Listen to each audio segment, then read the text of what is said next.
Twilight slid over St. Peter's Square, softening the stone and statues into shadow and gold. High above the cobblestones and pilgrims' worn pathways, Pope Leo XIV stood at his window, a slim folder resting in his hands. Inside were 12 names. Not titles. Not roles. 12 men. 12 bishops. 12 fractures in the body he had been called to guard. By the time the bells announced morning mass, the church would not look the same. Leo let his thumb trace the edge of the paper, then closed his eyes for a brief, steadying breath. The decision had already been made, tonight was only its unveiling. Justice postponed, he whispered to the empty room. Justice is still owed. He set the folder down, and for a moment the quiet felt almost unnatural, like the pause before a storm front hits. Rome seemed to hover between inhale and exhale. The Vatican walls, which had watched centuries of intrigue and power, now held something different. A choice to tell the truth, no matter who it wounded. Outside the oak door of the papal study, Cardinal Alvarez wore a groove into the marble with his pacing. His red robes fluttered behind him in anxious arcs, a moving ember against cold stone. He had spent his life inside this city of saints and sinners, and he knew the difference between routine administration and real rupture. This was no polite reshuffling of titles. This was the beginning of a cleansing. If Leo went through with it, it would cut through decades of unspoken loyalties and whispered compromises. Some would call it courage. Others would call it betrayal. Either way, there would be no going back. On the desk inside, the final pages of each dossier lay open, columns of dates, transfers, complaints, testimonies. Hidden accounts. Silenced victims. Power used to protect reputations instead of souls. Leo's gaze moved over the lines, but his mind went somewhere else. To a dusty hillside in Peru. To a parish where the church's front steps were cracked, and the people's shoes were worse. To faces that looked at priests not as distant officials, but as the only ones who might listen. He remembered hearing confessions in a tin-roof chapel, the rain so loud it almost drowned out the whispered sins. He remembered the shame in the eyes of those who had been brushed aside, told to be quiet, told that the church must not be scandalized. It had scandalized him. There, in the noise and poverty, he had made a simple promise to God. If he were ever given authority, he would never use it to hide the truth. Mercy, he had learned, loses its meaning when it's separated from honesty. And compassion that protects power instead of the wounded is not compassion at all. A verse rose in his memory, as familiar as breath. Let justice roll like waters, and righteousness like a river that never runs dry. He did not quote it aloud. He simply let it steady his hands. He reached for the seal, the same ancient symbol pressed by popes before him, and lowered it into the pool of red wax. As it cooled, the decisions hardened into reality. 12 bishops. 8 countries. One church is about to step into the fire. On the other side of the door, Alvarez finally stopped pacing. He lifted his hand, hesitated for a heartbeat that seemed too long, then drew in a breath. The knock he was about to give was small, almost gentle. But it would crack open a night the Vatican would never forget. Because if this purge went forward, the Church would not be gasping for survival through anger and division. She would be gasping for air after years spent under the weight of her own silence. And somewhere out in the world, in pews and living rooms and hospital rooms, some believers had almost given up on her. People who had stopped expecting honesty from the very institution that preached repentance. If you're one of those people, if something in you still dares to hope the church can be both truthful and holy, tell me with a simple amen. Because what happens on this night only makes sense when you understand what brought Pope Leo XIV to this point in the first place. Quick moment, subscribe now. It helps the channel grow and guarantees you never miss the next release. Years before 12 names were inked onto cream-colored paper, before crimson wax sealed their fate, there had been another night, hot, airless, and loud with rain. Not in Rome. In Peru. The metal roof of the chapel rattled as if the sky was shaking itself apart. Water drummed so hard against the tin that Leo, then just Father Roberto, had to lean in closer to hear the woman in the confessional. She was whispering fast, words tumbling over each other, about a priest in another parish, about advances made and dismissed as misunderstandings, about being told, more than once, to think of the good of the church. The church must not be scandalized, she had been told. Even with the lattice between them, he could feel her shame like a physical heat. She was not ashamed of what had been done to her. She was ashamed of speaking, of daring to say anything that might stain the image of the institution she still loved. That, he remembered, was what truly scandalized him. He had sat in the cramped wooden booth and said nothing for a long moment, his hand resting on the side of the confessional, feeling the vibration of the storm outside. When he finally spoke, his voice was quiet, but not uncertain. "Daughter," he said, "the church is not protected by hiding sin. She is purified by bringing it to the light." He gave her absolution for the guilt she should never have carried, and when she left, he stayed there in the dark, listening to the rain roar against the roof. It sounded, he thought, like a river refusing to be dammed. Let justice roll like waters. He did not know then that he would one day wear right and be called Holy Father. But he made a private promise that night in the confessional, if he were ever placed in authority over anyone, he would never ask them to protect the church with their silence. If the bride of Christ could only survive by denying the truth, then she was not surviving at all. Decades later, that promise stared back at him from 12 separate dossiers spread across a polished Vatican desk. The papal study was large, but tonight it felt smaller, narrowed to the pools of lamplight and the thin towers of paper.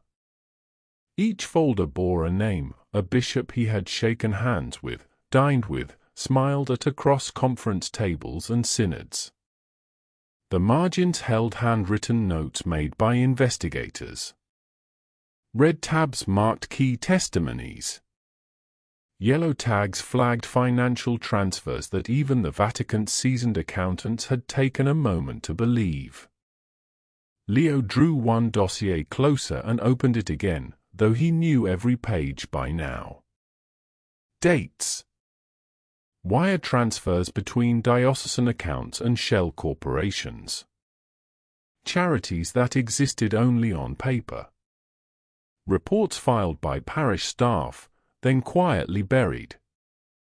Underneath, a letter from a young man whose complaint had been dismissed a decade ago.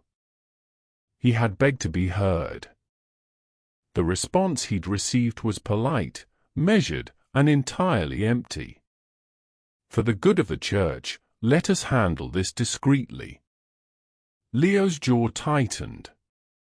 The phrase had followed him his entire priestly life. In different languages. In different tones. But always with the same underlying message. Keep this quiet. The reputation of the institution is more important than the wound in front of you. He turned the page. Another bishop. Another country. A different pattern, but the same core, authority used as armor instead of service. He did not slam the folder closed. Anger had burned hot in him when the first credible reports came in, but over time it had cooled into something clearer, heavier. Resolve. He reached for the next dossier. The spine creaked softly as he opened it. This one was worse. Here, the testimony was not about money or influence. It was about people. Parishioners. Seminarians. Young men and women who had trusted and been silenced. The internal investigators had interviewed them one by one. Their words, compressed into black ink, lost none of their force. He read now, not for the facts, those had been established, but for something else. For the answer to a question that had haunted him since the early days of the inquiry. How deep does this truly go? Not only in terms of how many had done wrong, but in how many had looked away. Behind the numbers, the transfers, the canonical language, he saw a different kind of corruption, the kind that takes root when people convince themselves that avoiding scandal is the same as protecting the church. He closed the folder carefully and leaned back in his chair, letting his gaze drift to the painting on the wall, Peter sinking in the waves as Christ reached out a hand. Lord, Leo murmured, how many times have we chosen the boat over your hand? He thought back again to Peru. To the smell of dust and cheap incense. To a little girl handing him a wilted flower because she had nothing else to give. To the old man who had told him, with complete seriousness, Father, if the church lies to us, then everything in this world is lost. He had smiled then, thinking the man was exaggerating. He didn't think that anymore. A quiet knock interrupted his thoughts. Come, Leo said. The door opened, and Cardinal Alvarez slipped inside, closing it carefully behind him. The cardinal's usually steady expression was thinner tonight, drawn tight around the eyes. Holy Father, Alvarez said, bowing his head. Leo gestured toward the second chair by the desk. Sit, my friend. Alvarez did not sit. He stepped forward, eyes flicking across the open files as if they might leap off the table. It's late, Leo observed. Later than you usually knock. Yes, Alvarez said. His fingers curled around the edge of the chair back. Because the news has come earlier than we planned. Leo's brows drew together a fraction. Explain. Alvarez took a breath. La Repubblica has obtained details. Not everything. But enough. Names of dioceses. References to serious misconduct. They intend to run a story at first light. The words hung in the air between them. So. The dam had cracked. How? Leo asked. There was no anger in his voice, only a weary curiosity. We don't know, Alvarez admitted. Perhaps someone inside the dicastery, perhaps a staff member with access to early drafts. There are too many possible points of leakage. We are trying to trace it, but... He spread his hands. It did not really matter how the water had escaped. It was already running downhill. They will say, Alvarez continued carefully, that the Vatican has lost control of its own house. That we are reacting to pressure, not conscience. that this is theatre. At another point in his life, that might have stung more. Tonight, it felt almost irrelevant. Leo let his gaze drift to the stack of sealed letters waiting at the far edge of the desk, the dismissal decrees, already drafted, only lacking the final seal. "We were going to announce in 3 days," Alvarez reminded him. "Give the bishops time to be notified, meet with their priests, prepare statements. We could still delay. We could adjust the timing, release a preliminary note." "No," Leo said quietly. Alvarez stopped. The Pope's hand came down to rest on the nearest dossier, not in anger, but gently, like a blessing offered to the paper that bore so much pain. "If truth has already begun to escape our walls," Leo said, "the answer is not to chase it with shadows." He looked up, and his eyes, usually soft, were suddenly very clear. "Truth does not fear the light, Carlos. Only lies and cowardice do." Alvarez swallowed. He had expected resistance, he had not expected it to be this calm. "The fallout will be enormous," he said. "Traditionalists will say you have humiliated the episcopate. Civil authorities will demand access we have never before granted. There will be calls for your resignation. Some will whisper the schism as if it were a solution." Leo almost smiled. It was not amusement so much as a strange, sorrow-tinged peace. "Let them say what they will," he answered. "Better to be accused of loving the truth too much than of protecting our comfort at the expense of the least of these." He rose from his chair slowly, the movement unhurried, and crossed to the small side table where the papal seal rested beside a stick of red wax. "Tomorrow at dawn," he said, "the decrees go out." "Holy Father." "No more postponements," Leo said, not sharply, but with finality. "We have delayed for years. Others delayed before us. How many more mornings should victims wake up and see their abusers still enthroned?" He picked up the wax and held it near the flame of a candle until it dripped onto the first envelope in a thick, red circle. 3 days, he murmured. 3 more days would not make this easier. They would only give us the illusion of control. The wax pooled.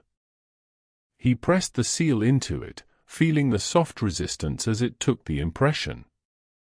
"In our hearts," he said, almost to himself, "we decided this long ago." Alvarez watched, saying nothing now.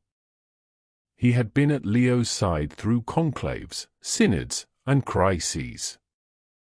He had seen him hesitate, reconsider, listen. But he had rarely seen him this immovable.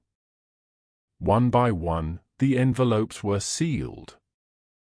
12 in total. Each one marked for a different city, a different story. 8 nations. 1 church. When the last seal cooled, Leo straightened with a quiet exhale.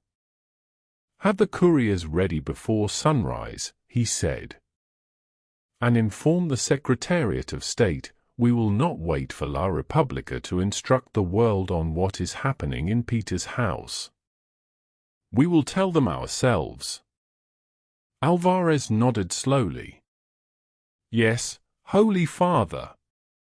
"And Carlos," Leo added as the cardinal turned to go, "prepare Sofia Lombardi. She will need to read a statement to the press at first light." Alvarez's hand paused on the doorknob. "What shall we call it?" he asked. "An administrative action? A disciplinary measure?" Leo looked back at the spread of empty spaces on his desk where the dossiers had been. "Call it what it is," he said. A purge, so that what is rotten may be cut away, and what is still alive can breathe. Night wrapped itself more tightly around the Vatican as Alvarez left the study. In distant corridors, guards shifted on their feet. A handful of light still burned in scattered offices where secretaries and monsignors worked late, unaware that by morning the institution they served would be thrust into a storm unlike any in recent memory. Leo did not return to his chair. Instead, he walked out of the study, moving through quiet hallways until he reached the small private chapel tucked behind a larger, grander one. Here, there were no tourists, no cameras, no gilded spectacle. Just a simple altar, a flickering sanctuary lamp, and the familiar, dense silence that lives in places where people have whispered their fears to God for generations. He knelt, the wood hard beneath his knees, and folded his hands. The words that rose were not eloquent. They were blunt, almost childlike. "Lord, I am tired," he admitted.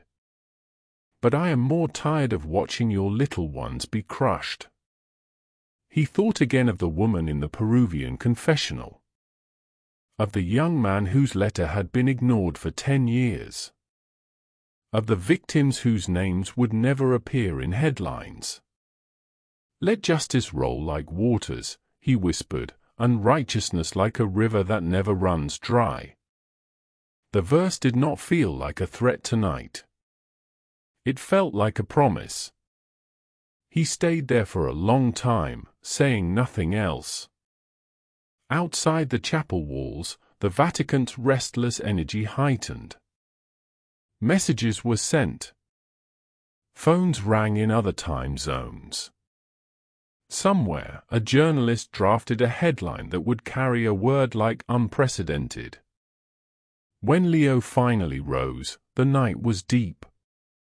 He returned to his window one last time.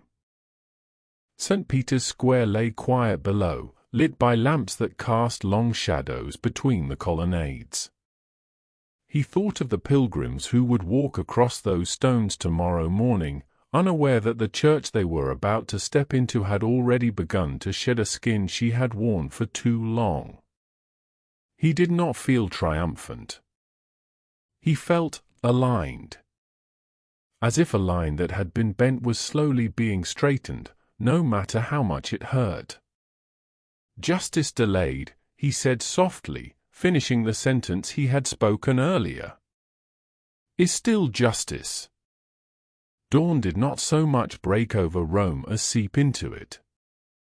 Before the first blush of light touched the dome, couriers were already moving through the apostolic palace, envelopes clutched like small, explosive secrets.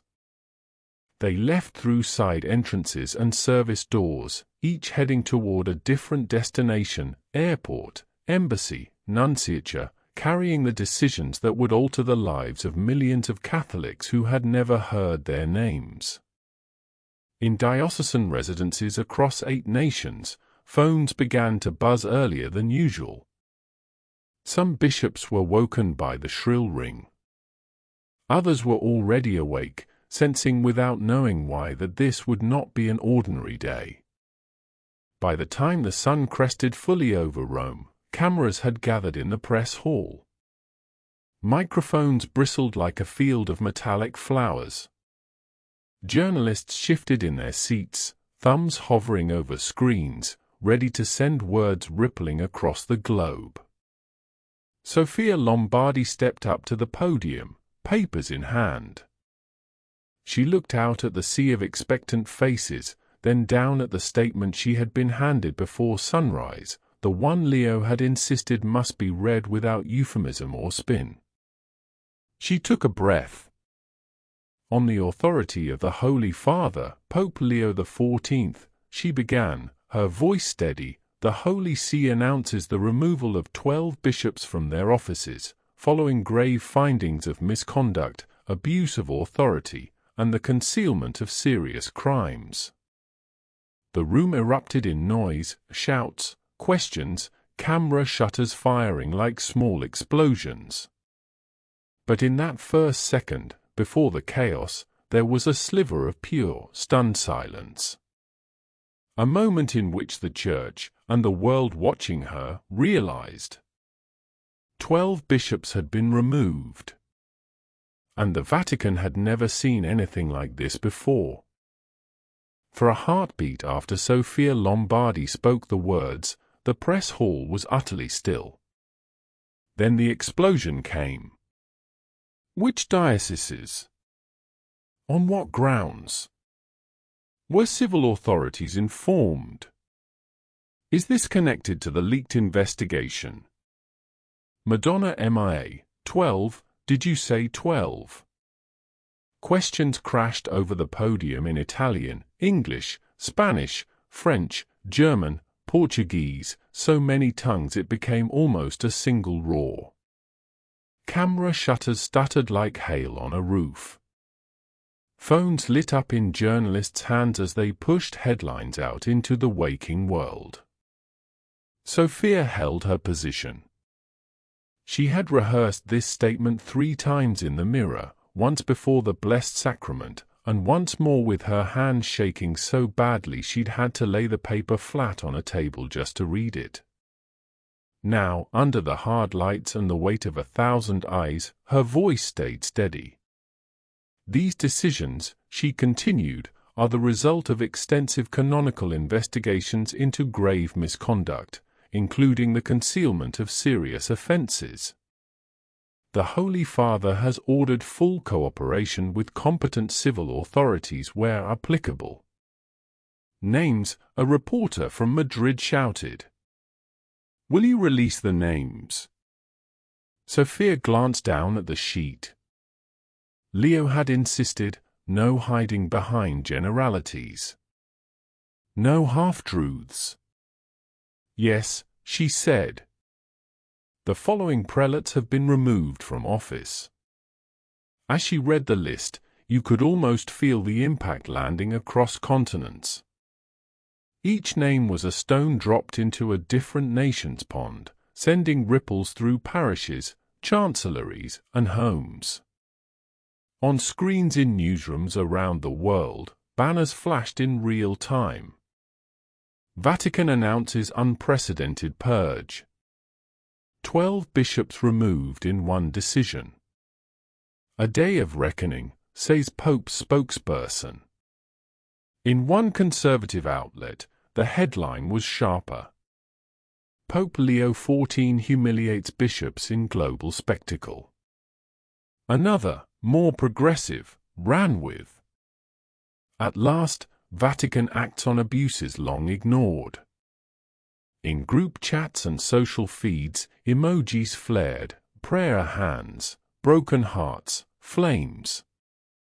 Young Catholics stitched videos together within minutes, clips of Sophia reading the statement overlaid with text like "This is what accountability looks like," and "Maybe there's hope after all." In rectories and seminaries, older priests watched with tight jaws. "He's gone too far," one muttered in a Roman cafe, his collar peeking from beneath a dark coat. Public humiliation of successors of the apostles? What does he think he's doing? At the back of the same cafe, a group of university students huddled around a laptop. "He finally did it," one of them whispered, amazement softening her cynicism. "I thought it was all talk.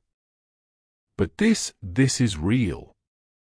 High above the storm of reactions, in a quieter wing of the Apostolic Palace, Cardinal Alvarez sat in his office with the blinds half drawn, a stack of copies from the investigative files spread in front of him. He had read these pages before, line by painful line. But in the wake of the announcement, they seemed to acquire a new, terrible clarity. He picked up one report at random. It was a financial summary from a diocese in Latin America, columns of numbers that looked innocuous until you traced the pattern.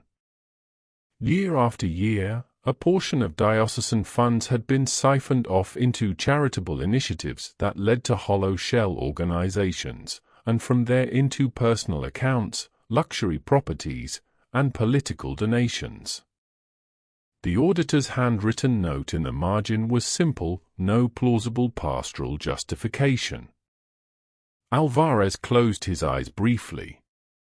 He could still see the bishop in question sitting across from him months earlier, right here in this room, smiling, polished, insisting it was all a misunderstanding, a matter of cultural practices and bureaucratic confusion.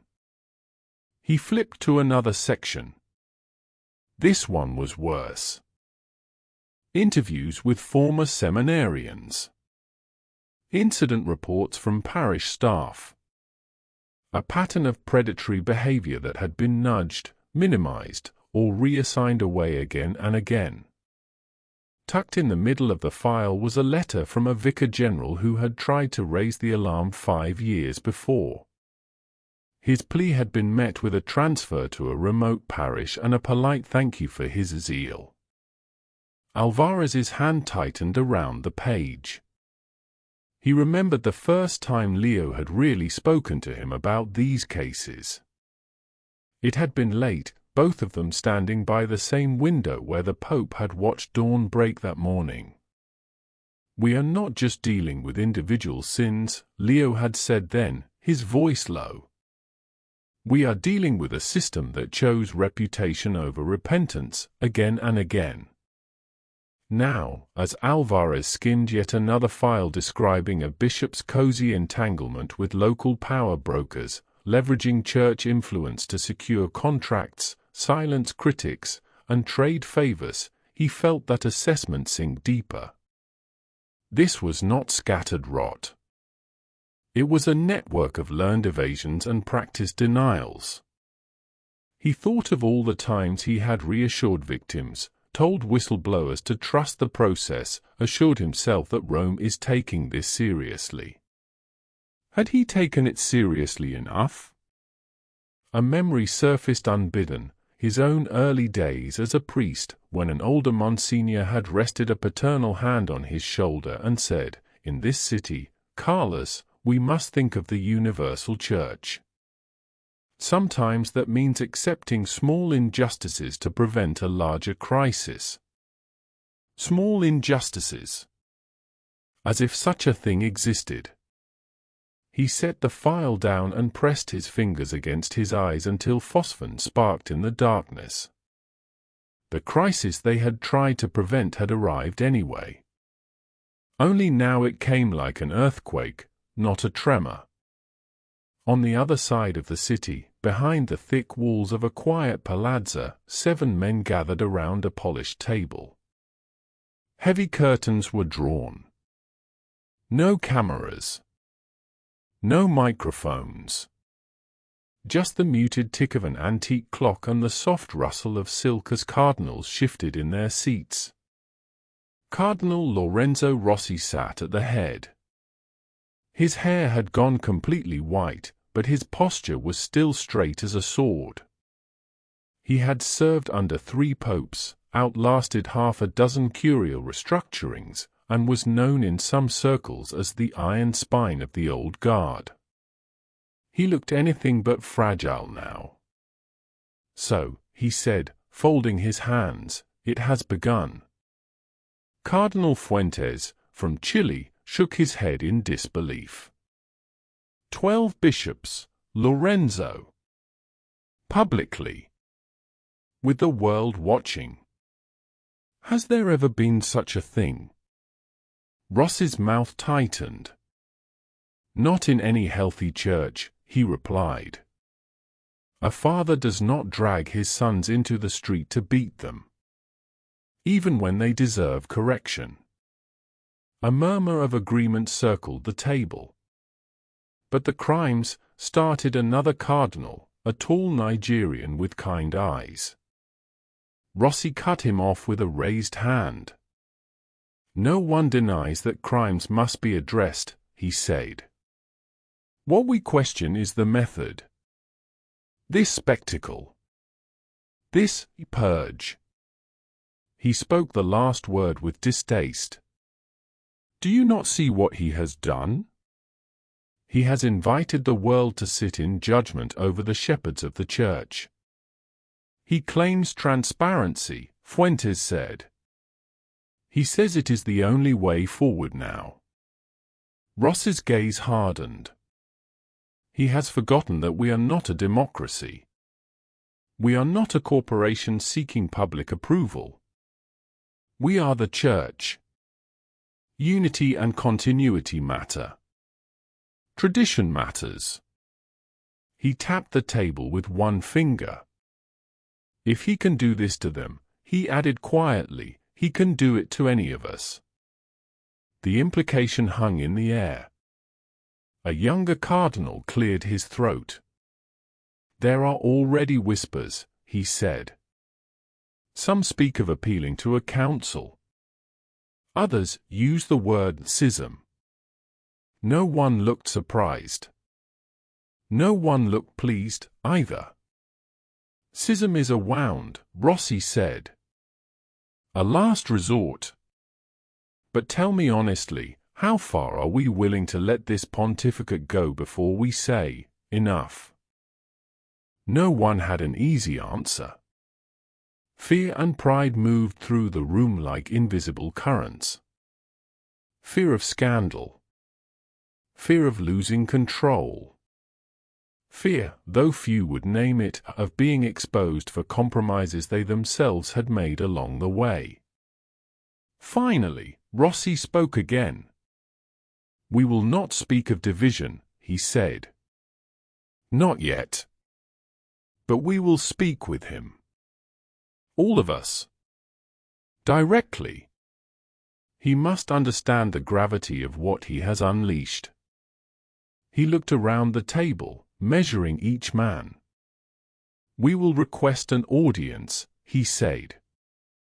And we will not leave that room without making it clear, this cannot continue as it has begun. The papal library smelled faintly of old leather and beeswax polish. Morning light slanted through tall windows, catching dust motes that drifted lazily in the air, an almost peaceful scene that made the tension in the room feel all the more jarring. Leo stood near a long table, his hands lightly resting on its edge. Alvarez was at his side, slightly back, a discreet pillar of support. Opposite them, Cardinal Rossi and 6 others formed a silent line. Holy Father, Rossi began with a stiff bow. Eminences, Leo replied, inclining his head. Please, sit. They did not sit. We come, Rossi said, not as adversaries, but as brothers concerned for the unity and dignity of the Church. Then speak as brothers, Leo said. Honestly. The invitation seemed to unlock something. What you have done, Cardinal Fuentes burst out, has shaken the episcopate to its core. 12 bishops removed in one stroke, paraded before the world as examples. Do you understand the fear this has sown? Fear of what? Leo asked quietly. Fear of being held accountable. Rossi stepped forward half a pace. Fear of arbitrary power, he said. Fear that centuries of collegiality between the Holy Father and the bishops have been replaced by a unilateral, centralized authority that answers not to the apostolic tradition, but to public opinion. A murmur of agreement rose behind him. Holiness, another cardinal said, there were other paths. Quiet resignations. Transfers. Internal correction. Must everything be dragged into the light of the cameras? Leo listened without interrupting, his expression calm. You are concerned, he said when they paused, that I have humiliated the episcopate. Yes, Rossi said. You have exposed the sins of a few in a way that stains the many. You have invited civil powers to intrude into the Church's life. You have risked scandal on a global scale. Leo's gaze did not waver. The scandal, he answered, was there long before any cameras arrived. A stiffness ran through the line of cardinals. Ross's voice dropped a degree. There is talk, Holy Father, he said. Talk of resistance. Of bishops who may refuse to implement your directives. Of faithful who cannot reconcile this upheaval with their understanding of the Church. I beg you to reconsider the path you have set us on. And if I do not? Leo asked. Rossi hesitated, then spoke the word no one wanted to say. Then you risk fracturing the Church beyond repair. Silence followed. Even Alvarez felt the weight of the moment settle over them like a stone. Leo straightened, his hands leaving the table.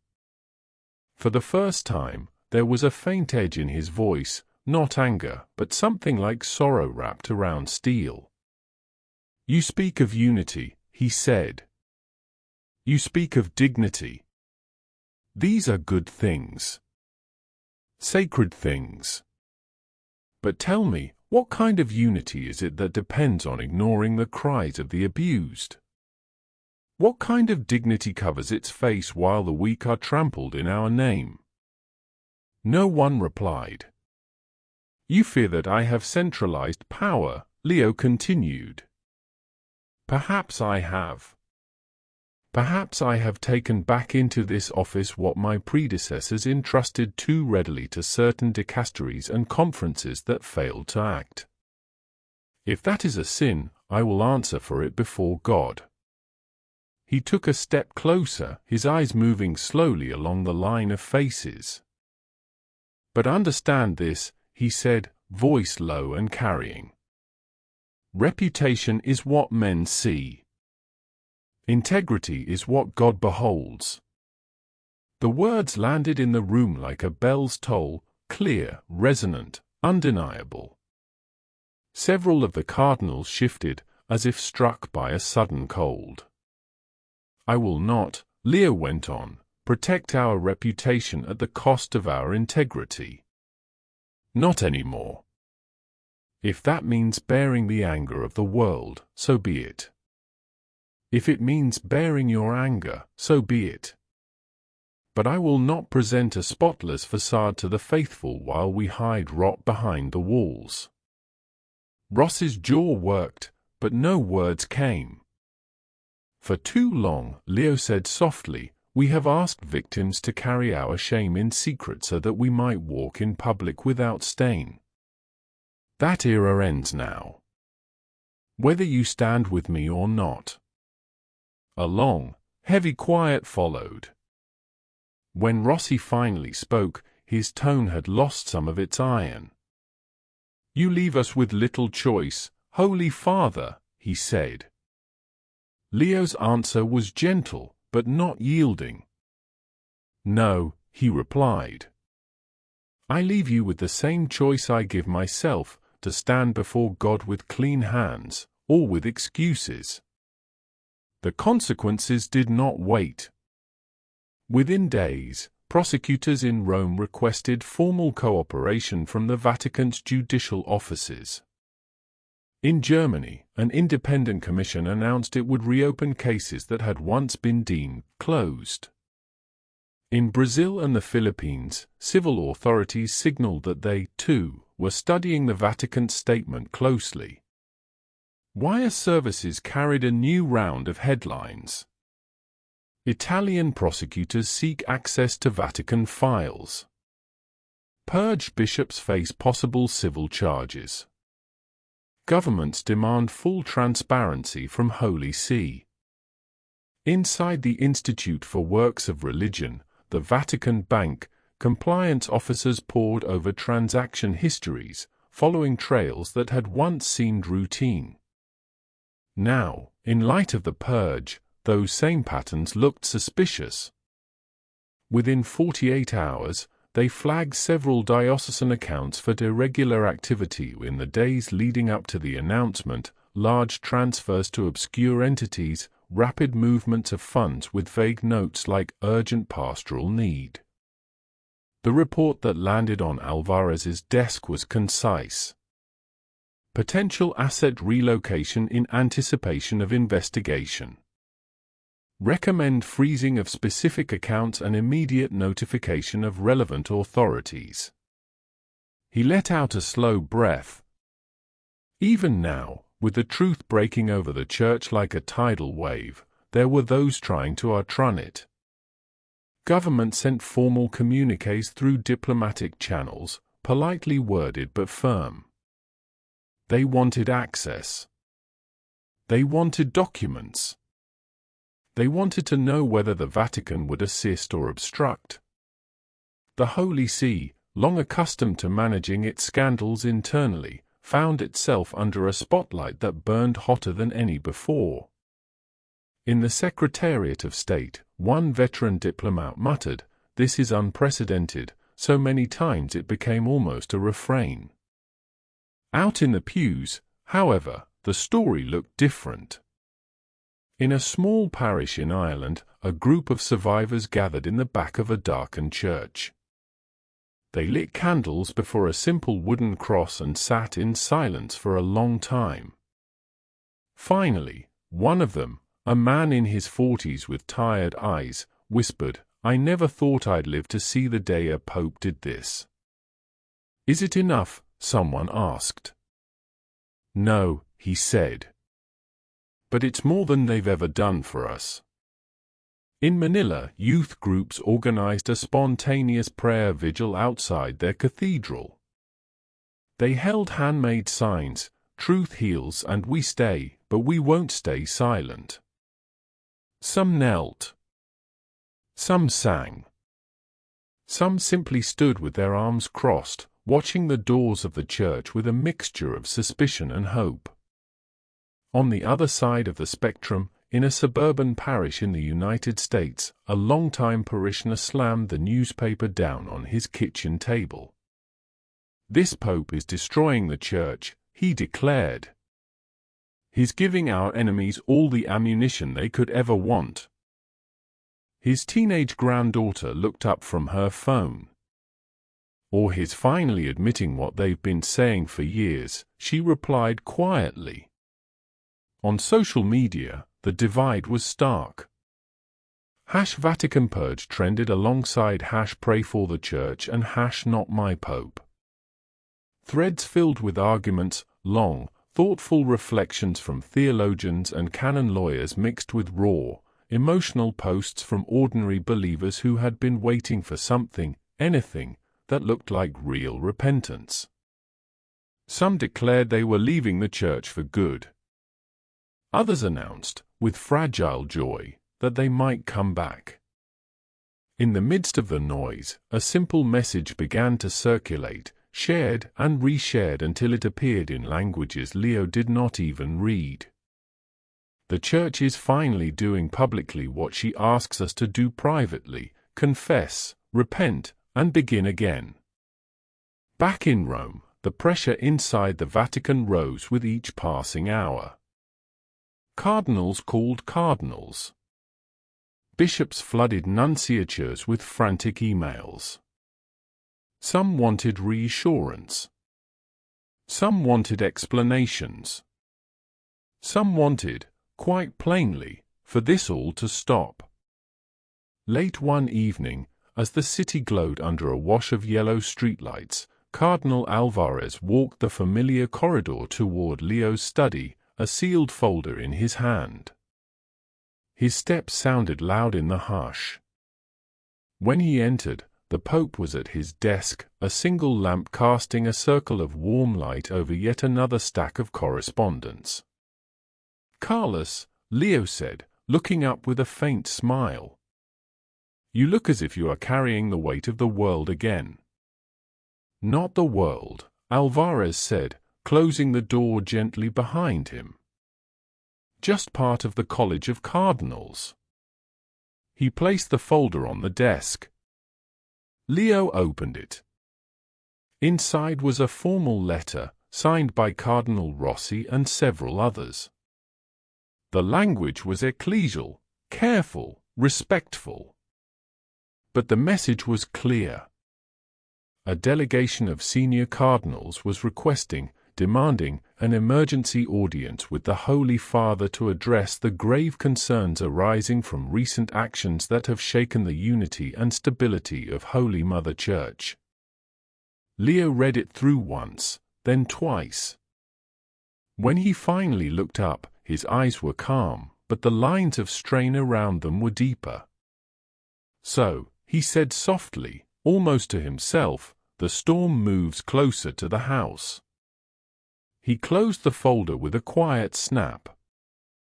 Very well, he said. Tell them I will see them.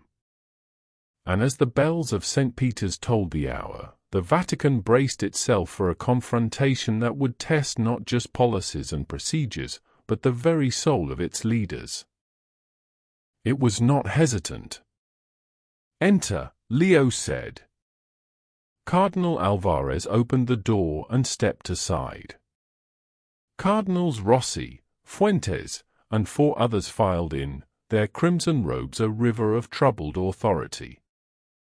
The air seemed to tighten around them.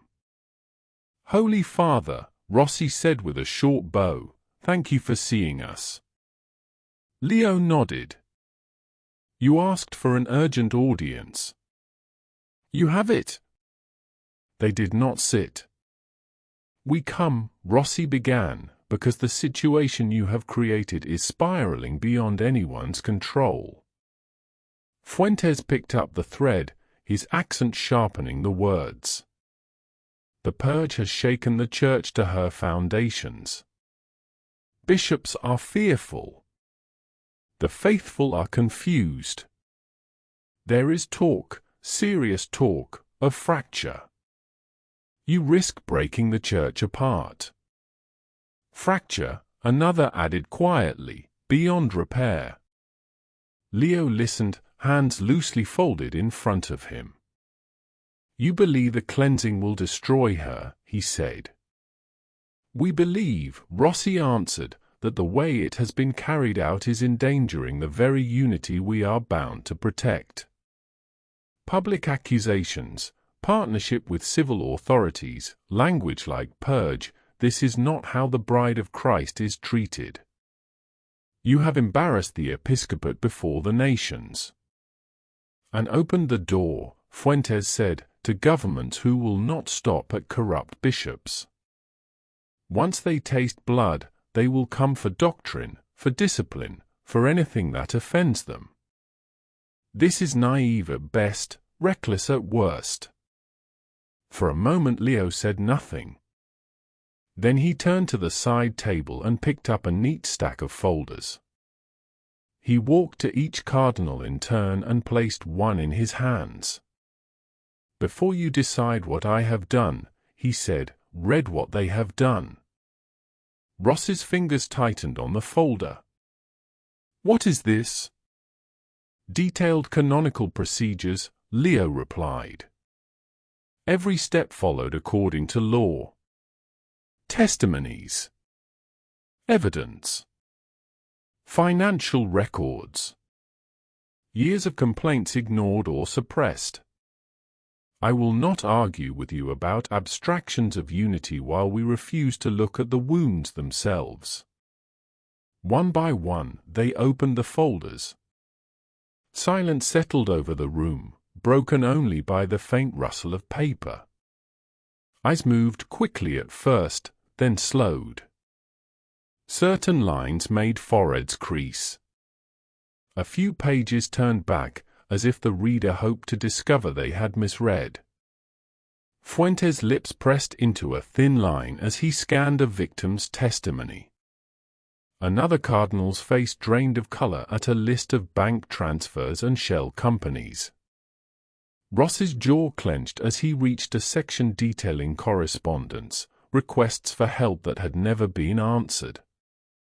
These are authenticated, he asked finally. Double-checked, Leo said. and in some cases, triple-checked. Canon lawyers signed every page. Witnesses sworn under oath.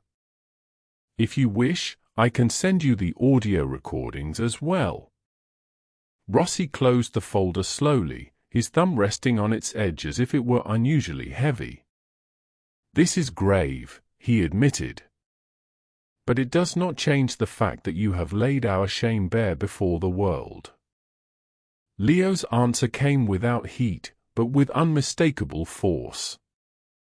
It is not the cleansing that shames us, he said, but the decay we refuse to confront. The word struck the room like a hammer blow. Cardinal Fuentes looked up from his file. You speak as if the only options were silence or spectacle, he said. Could there not have been a way to correct these evils without feeding the church to the wolves? The wolves, Leo replied, were already eating the flock. We simply refuse to admit it. He let his gaze pass from face to face. You worry that this will fracture the church beyond repair, he said. I worry that refusing to act would mean the fracture had already happened, that our people had already lost trust, and we were too busy protecting each other to notice. Ross's expression was tight, but less certain than before. Holiness, he said, even if some of this had to be faced, the manner. You have made a choice that cannot be undone. I know, Leo answered quietly. And tell me, should it be undone? Would you have me rescind the purge? Restore these men to office? Ask the victims to return to silence, so that we might enjoy a more comfortable peace? No one answered. Read the files, Leo said, stepping back. Pray with them if you can bear it.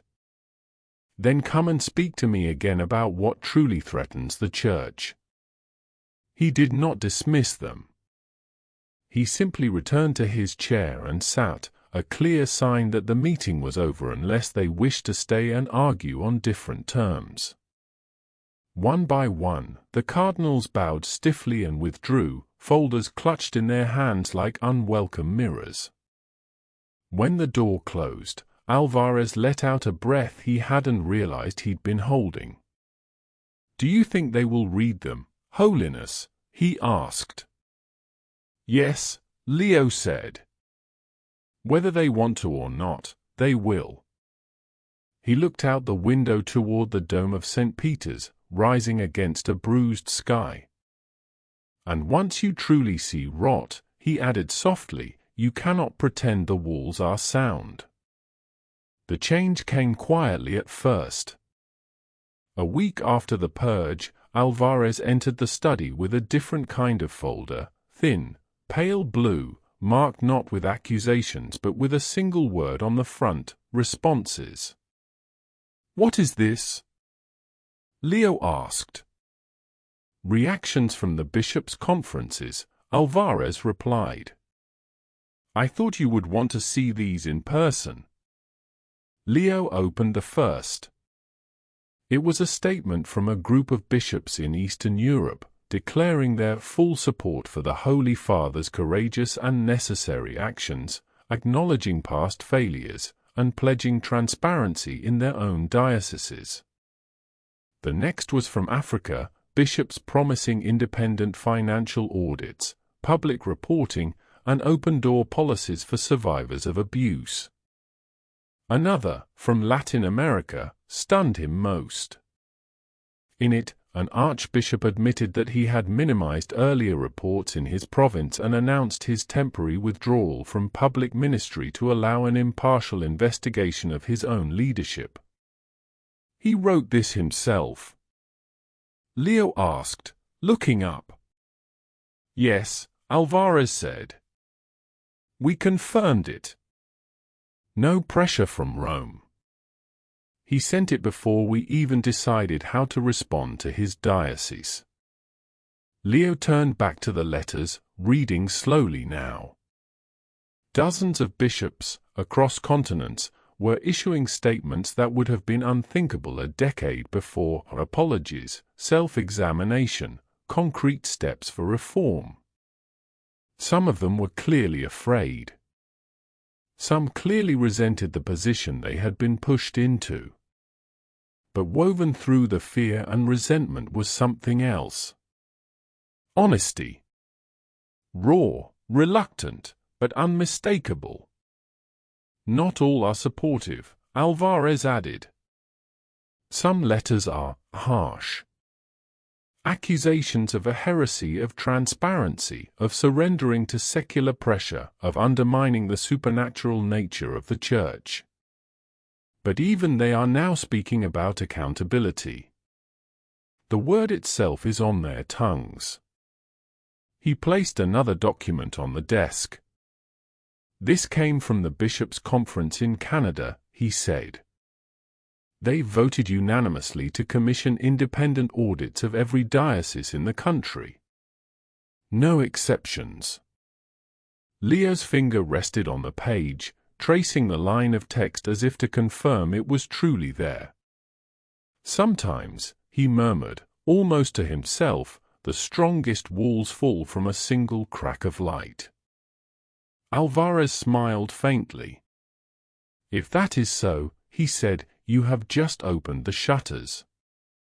The decision to address the world formally did not come from a strategy meeting or a communications consultant.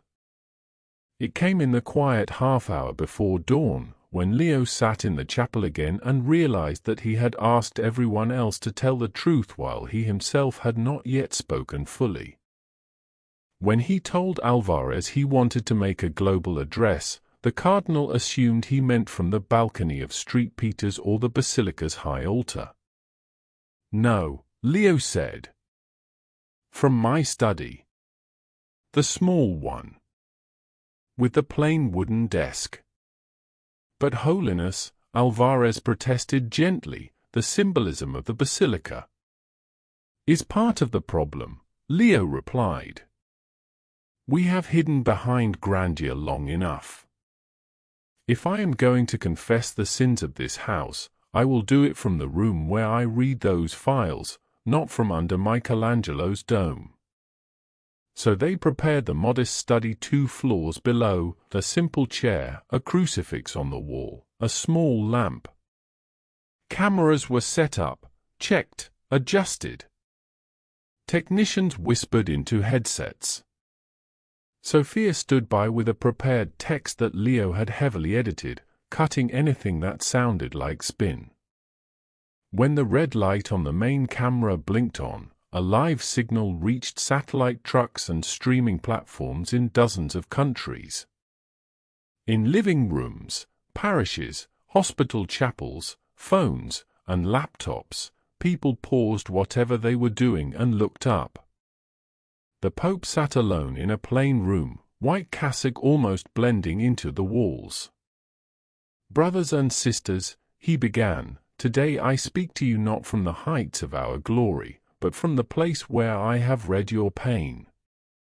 His voice was steady, but there was a rasp to it, fatigue, emotion, an age all braided together.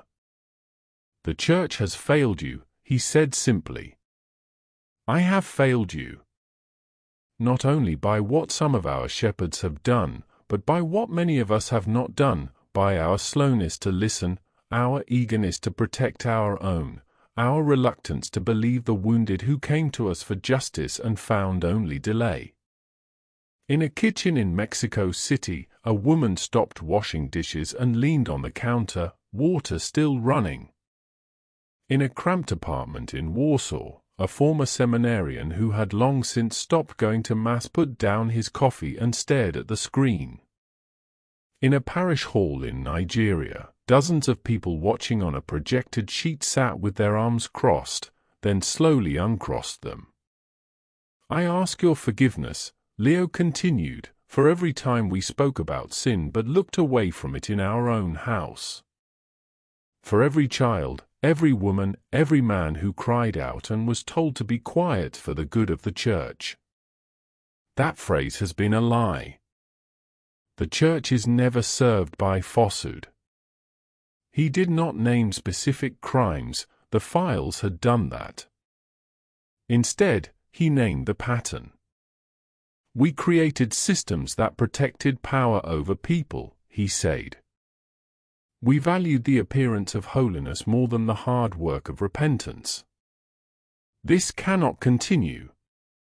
It will not continue. He looked directly into the camera now, as if he could see the faces beyond it. I am calling for a dismantling of any structure, any custom, any unwritten rule that places our image above the truth. Bishops, cardinals, even the Pope himself must stand under the same light we proclaim. From this day, our standard will be clear, transparency and mercy will be the foundation of a reborn church. He paused, letting the words settle.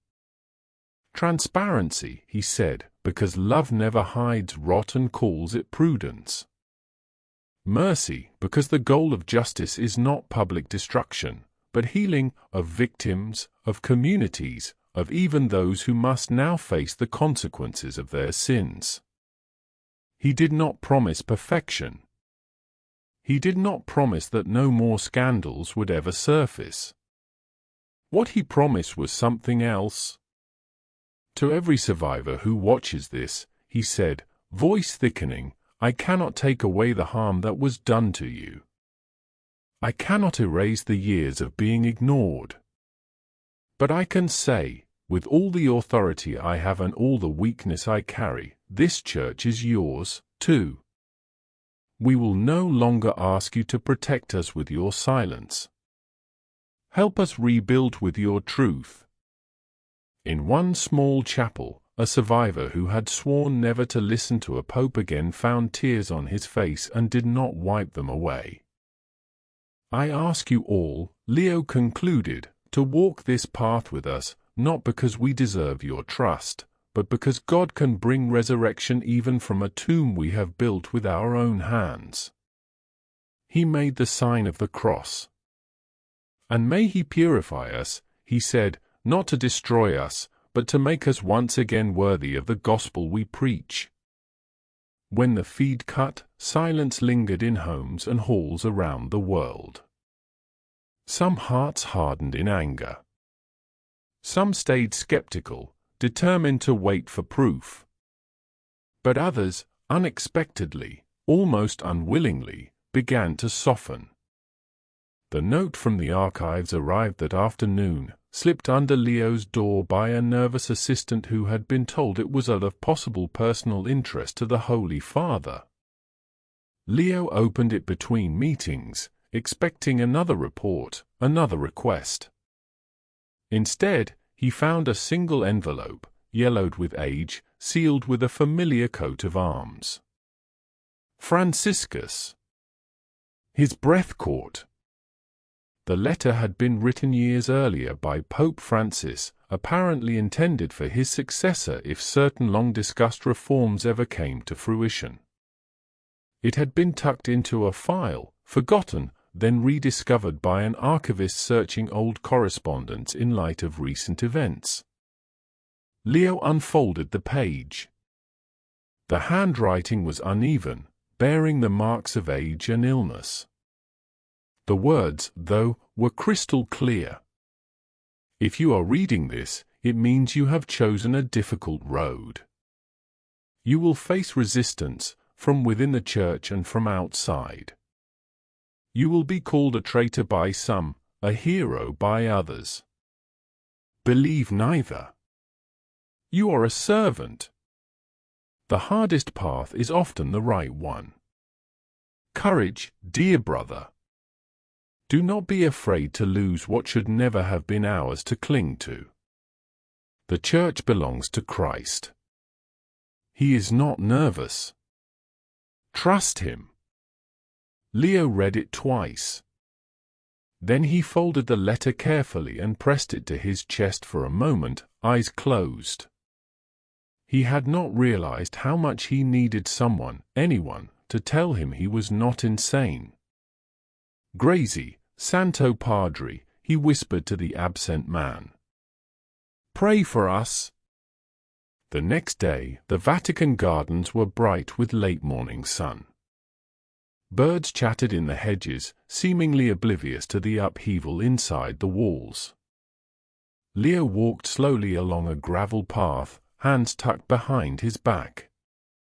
His steps were shorter these days, but the habit of walking while thinking had never left him.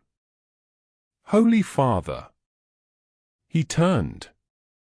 Sister Maria Guadalupe approached, her habit brushed by the breeze, a gentle determination in her eyes.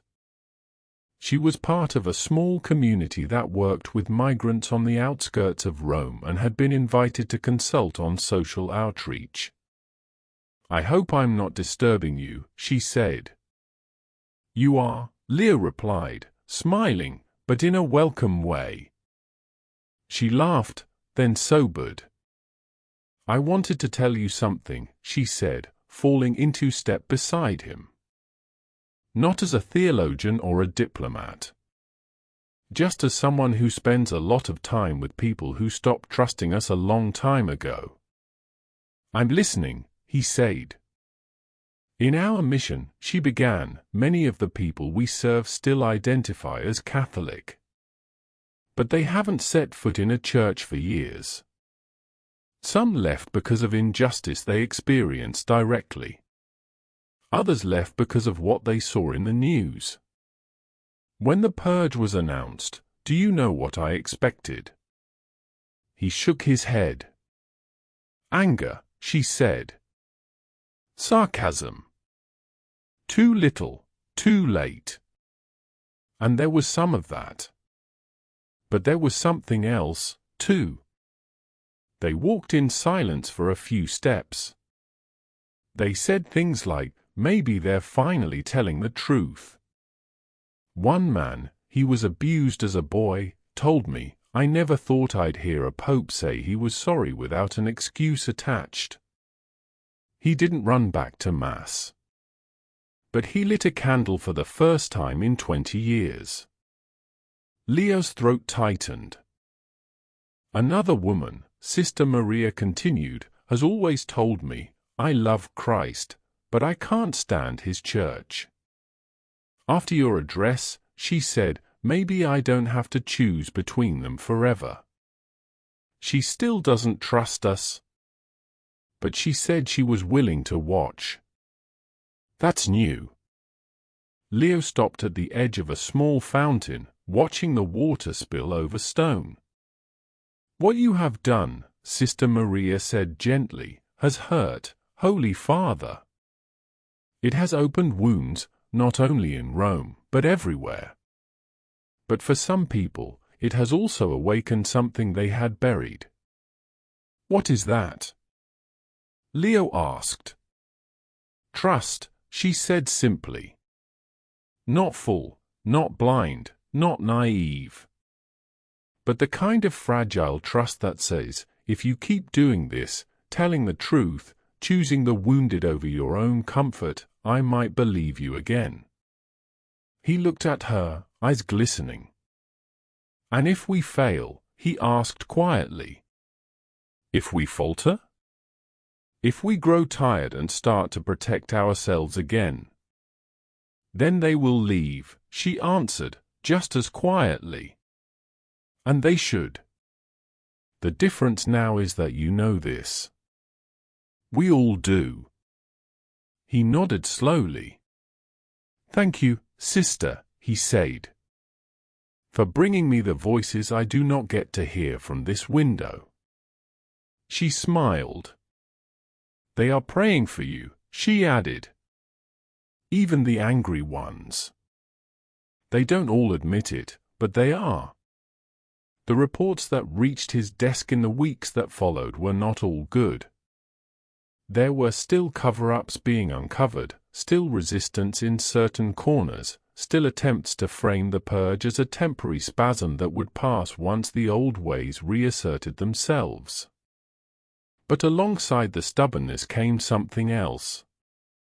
Dioceses in multiple countries voluntarily opened their archives to independent investigators. National conferences established commissions with real power to examine past cases. Laypeople were appointed to oversight roles once reserved for clergy alone. In parishes from Manila to Madrid, prayer vigils sprang up, not orchestrated by chancelleries, but organized from the ground up. People gathered to ask God to purify their church, to heal victims, to convert leaders. Old and young knelt side by side, sometimes in furious silence, sometimes in tears. Even among the cardinals, a shift began. One morning, Alvarez entered the study with a thin note in hand. "From Cardinal Rossi," he said. Leo raised an eyebrow. "Another objection?" "Not exactly," Alvarez said, handing it over. The message was brief. "Holiness, I have read the files you gave me. All of them. I have nothing more to say except that I am praying for our conversion, yours and mine. May God spare His church from our pride." There was no apology. No declaration of support. But there was a crack, however small, in the old stone. Leo set the note beside Francis' letter. Outside, the bells of St. Peter's began to toll the Angelus. Their sound rolled over the city, across roofs and courtyards, through narrow streets and wide piazzas. It was the same sound Rome had heard for centuries. Yet for those who had lived through these days, it carried a different weight now. Not the easy comfort of assumed holiness, but the hard-earned hope of a house finally beginning to clean itself. Pope Leo XIV rose and walked to his window. Dawnlight had long since flooded the square, but in his heart it still felt like morning after a long, long night. "Purification is not destruction," he whispered, watching the people move like small points of color below. "It is the beginning of resurrection." And somewhere, beneath the weight of history and scandal and sin, the Church began, imperfectly, haltingly, painfully, to breathe again. Before you go, subscribe, drop a comment with where you're watching from, and share your thoughts.